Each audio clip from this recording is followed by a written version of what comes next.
안녕하세요. 절대값TV의 명품 PD 한PD입니다. 우리 대한민국의 핵심 두 기법이라고 하면 경제 성장과 국가 균형 발전, 이 정도면 되지 않을까 저는 생각을 해요. 대부분이 동의를 할까요? 물론 이제 관점에서 보면 남북 통일이 중요하지만 북 통일을 빼고 경제 성장과 국가 균형 발전이 아마도 모든 대한민국 사람들의 어떤 공통적인 관심사가 아니겠나 그렇게 생각을 해요. 우리나라 문제점은 뭐냐면 가장 문제가 되는 게 뭐예요? 대선에서도 이슈가 됐던 것도 부동산이잖아요. 결국은 부동산 값이 폭등한다는 것은 한 곳에 집중이 된다는 거야. 인구가 집중되고 일자리가 집중되고, 자, 그게 서울 수도권에 집중되고 있다라는 거잖아요. 대한민국 5천만에 한 2,500만 원이 그 좁은 서울 수도권에 몰려 있다라는 거예요. 자, 그게 문제가 되는 거예요. 자, 여러분 생각을 해보세요. 계속해서 서울 수도권으로 젊은 사람들이 다 몰려 들어온다. 서울 수도권에 있는 땅들이 다 집을 짓고 살기에는 적합한 땅은 아니겠죠. 당연히. 자, 그러다 보니까 서울 수도권의 집값은 조금만 분위기를 타면 폭등을 하게 된다는 거예요. 자, 결국은 이게 지금 안고 있는 문제는 국가 균형 발전이 안 되고 있다라는 문제예요. 안 되고 있다. 자, 결국은 우리 젊은이들이 서울 수도권으로 다 몰려서 가고 평생 그 일하는 게 집 하나 사기 위해서 일한다고 하면 결국은 생활의 질이 떨어질 수밖에 없다라는 거예요. 이 시점에서 냉정하게 보면 국가 균형 발전은 실패했다라고 봐야 돼요. 대한민국의 좋은 대학은 다 서울에 있고, 그래서 모두가 인서울을 외치는 거 아니겠습니까? 대한민국의 모든 좋은 대기업은 다 서울에 있고, 대한민국의 모든 4차 혁명 산업을 주도하는 벤처기업들은 거의 다가 서울에 있고, 그 인재들도 다 서울에 있고, 더군다나 대한민국의 모든 그 공공기관이 행정부와 입법부가 얼마 전까지만 해도 서울에 다 있지 않았습니까? 그죠? 다 있지 않았습니까? 자, 그나마 이제 행정수도를 만들어서 세종시로 이전했고, 자, 그나마 국회를 분원을 만들어서 세종시로 이전한다고 그러고, 그나마 이제 노무현 정부에서 국가균형 발전을 시작했던 거죠. 자, 그나마 이제 국토균형 발전을 하지 않으면은 이게 심각한 문제를 초래할 것이다라는 것을 인식을 하기 시작했던 거죠. 자, 젊은이들이 다 서울로 올라가니까 지방이 어떻게 되겠어요? 지방은 이제 점차 소멸할 수밖에 없다라는 거예요. 이제 그 윤석열 당선인이 대선 공약에서 산업은행을 부산으로 이전하겠다, 우주청을 사천으로 이전하겠다라는 이제 공약들을 하지 않았습니까? 지금 벌써부터 산업은행을 부산으로 이전한다니까 산업은행 내부에서도 얘기들이 많아요. 그 금융기관이 서울에 있는데 산업은행이 부산으로 가면 어떻게 되겠냐, 이제 그런 논란이 있는. 자, 그러나 이게 우리가 이제 살펴보겠지만 민간이 주도하는 국토균형 발전이라는 건 있을 수가 없어요. 민간에게서 국토균형 발전을 이룩할 수 없다고 하면 국가가 주도하는 국가균형 발전을 계획을 세워서 강하게 추진할 필요가 있다라는 거예요. 노무현 정부에서는 국토균형 발전이라는 그 화두를 만들어서 실제로 행정수도를 만들었고 청와대까지 이전하려고 했었어요. 문재인 정부에서는 개인적으로는 한 게 없어요. 한 게 없다. 국토균형 발전을 위해서. 자, 그나마 나온 게 과학기술부, 행정자치부 여기 내려온 거밖에, 세종시 내려온 거밖에 없고, 2018년도에 공공기관 2차 이전을 국회에서 이해찬 국회의원이 발표를 하면서 그걸 추진한다고 했는데 실제로는 추진을 하나도 안 했어요. 생각을 해보세요. 국토균형 발전을 위해서 문재인 정부가 지방에다 이전한 게 뭐가 있냐고요. 대전, 무슨 혁신도시 만든다고 해서 혁신도시 지정만 했죠. 충남의 내포 신도시, 혁신도시 지정만 했죠. 내려온 게 없다라는 거예요, 내려온 게. 자, 그래서 어떻게 보면 선거에서 안 좋은 결과가 나온 거예요, 지방에서. 이게 지역 규정 발전이 되려면 정부 주도하에 공공기관, 대학, 공공방송국, 그런 것들을 지방으로 내려보내야 되거든요. 자, 그런 걸 하나도 안 했다. 표를 의식하게, 서울 경기도에 표를 의식하니까 그런 걸 못하는 거예요. 자, 그런 점에서 문제가 있고, 결국은 서울 경기도 집중 개발을 하지 않았습니까? 이번 그 문재인 정부에서도 그 GTX다 뭐다 해가지고, 그래서 신도시를 만들고, 신도시 만들으니까 결국은 지방에서 인구를 다 빨아가는 거예요. 자, 문재인 정부가 한 거는 GTX밖에 없어요. GTX.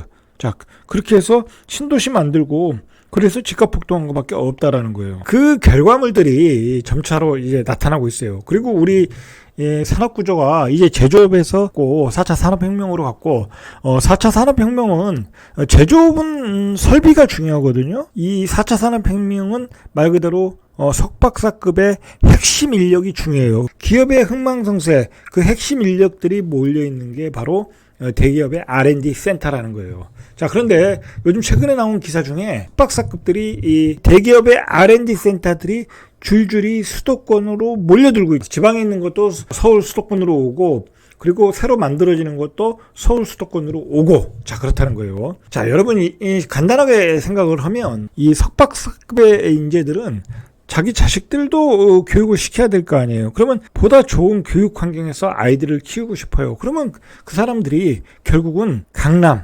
판교, 분당 그 근처에서 살기를 원하는 거예요. 뭐 그런 지역으로 이 R&D 센터들이 건설되고 있다라는 거죠. R&D 센터, 뭐 어떤 그 기업의 본사들을 강북에다 지어도 인재를 모으기 어렵다고 그래요. 강북과 강남의 차이가 있으니까. 자, 하나하나 보시면 현대중공업이 오는 11월에 경기도 판교에 글로벌 R&D 센터를 개설한다고 그래요. 이 현대중공업은 어디에 있습니까? 울산에 있어요. 울산에도 연구소가 있었을 거예요, 아마. 자, 근데 판교에 글로벌 R&D 센터를 졌다는 건 뭐냐면, 이 울산에 지면 인재들이 안 온다는 거예요, 인재들이. 자, 그래서 지금 판교에 졌고, 자, 부산에 있는 선박관리 계열사인 뭐 현대 글로벌 서비스도 판교로 이전한다. 그래서 부산에서 지금 좀 이거에 대해서 여러 가지로 문제가 있는 것 같아요. 자, SK 두산도 R&D 센터를 만든다고 그래요. 이게 SK그룹은 부천 대장 신도시 인근에 SK 이노베이션 등 7개 계열 회사를 한 3,000명 정도 근무하는 그 R&D 센터를 건설 예정이라고 그래요. 그것을 SK 그린 테크노 캠퍼스 2021년까지 설립할 예정이라고 그래요. 대장 신도시에. 자, 두산그룹도 2026년에 용인의 수소, 여기가 이제 두산 푸어셀인가 그게 있죠. 자, 그 그룹의 R&D 센터 역량을 모은 첨단 기술 R&D 센터를 조성하기로 했다. 자, 경기도 부천과 용인에 각각 R&D 센터를 건설 예정 중이라는 거예요. 이 SK와 두산이. 삼성전자는 이미 2015년 우면동에 디자인 소프트웨어 연구 인력 1만 명이 근무하는 서울 R&D 센터를 지었죠. 쾌적한 서울 강남 우면동에 R&D 센터를 지은 거죠. 자, LG전자도 2018년 서울 마곡에 전국에 흩어져 있던 주요 계열사 R&D 인력 2만 명을 모아서 LG 사이언스 파크를 만들어, 그리고 롯데코롱그룹도 마곡에 R&D 센터를 운영 중이다라는 거예요. 자, 그러니까 결국은 서울 수도권, 판교, 용인까지, 자, 거기에 다 R&D 센터들이 몰려있다. 기업들이 인재 확보를 하는데, 과거에는 대전의 대덕산업단지가 R&D 마지노 노선이라고 했어요. 그러니까 예전에는 뭐 대전에서 연구소를 지어놓고 인재를 모아도 왔는데, 자, 지금은 판교쯤 돼야 사람이 들어온다는 거예요. 판교 이남으로 가면 잘 안 온다는 거예요. 용인도 안 온다는 거예요. 판교도 멀다는 거예요. 판교도 멀다는 거예요. 이게 무슨 얘기냐면, 석박사급 연구 인력들이 전공을 불문하고 고액 연봉과 스탁 옵션을 제시하는 이런 쿠팡, 토스, 뭐 유니콘 기업, 자, 이런 기업들이 이게 또 뭐 강남에나 뭐 서울 중심가에 있잖아요.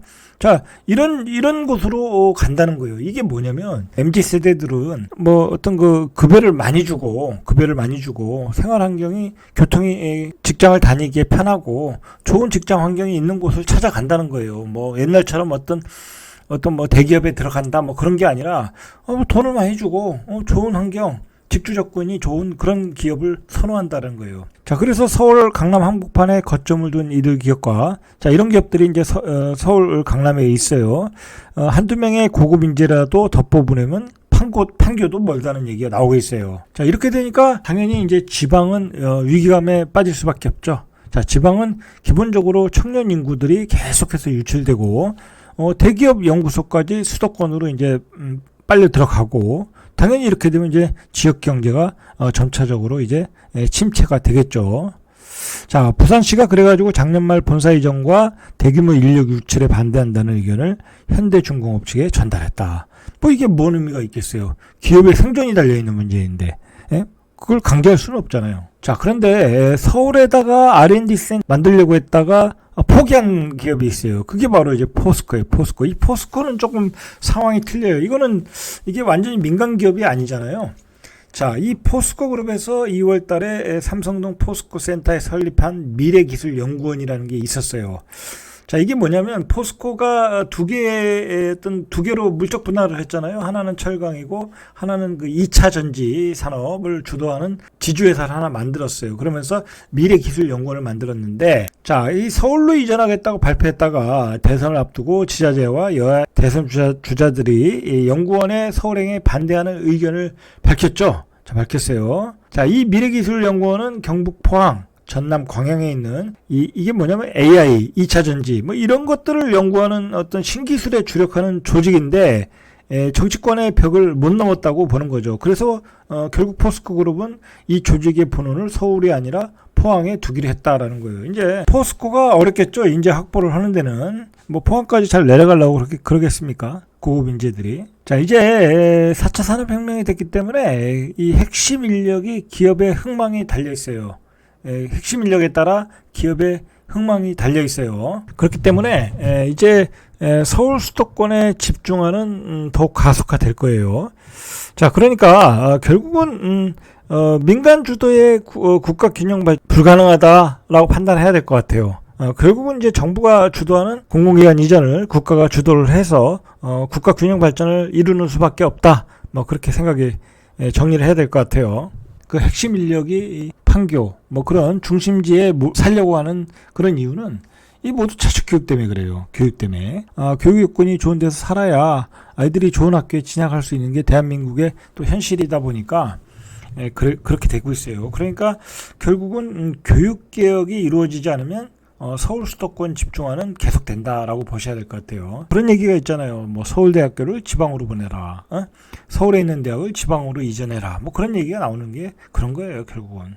세종시를 행정수도로 정해서 행정부를 옮겨놓고 이제 국회 이전을 준비하고 있는데, 요즘 그 세종시에 살면서 느끼는 게 아직은 뭐 국회가 안 왔으니까 국가 균형 발전을 위한 어떤 중심 컨트롤 타워가 세종시가 돼야 되는데 그런 게 전혀 없어요. 뭐 어쨌든 행정부만 있지 서울 수도권에 집중화되는 어떤 정책들과 개발 계획만 나오고 있다라는 거죠. 어쨌든 이제 2028년 되면 국세도 이전하니까 이제 입법 기능을 갖춘 그 국회가 분원 형태로라도 내려오니까 그것을 계기를 통해서 국가가 주도하는 그런 그 국가 균형 발전, 선거 때만 나오는 그런 대책이 아니라 아주 그 치밀하게 짜여진, 그리고 보다 획기적으로 짜서 어떤 국가가 주도하는 국가 균형 발전이 만약에 이게 안 되면은 결국은 서울 수도권에 계속해서 집중되고 토지 가격과 집값은 또 급등할 수밖에 없어요. 그러면 결국은 살아야 되는 젊은 세대들이 평생 집 하나 마련하기 위해서 사는 아주 그러한 그 비참한 인생을 살 수가 있어요. 여러 가지 점에서 그 국가 균형 발전은 아주 우리에게 매우 중요한 문제이다 라고 인식을 할 필요가 있겠습니다.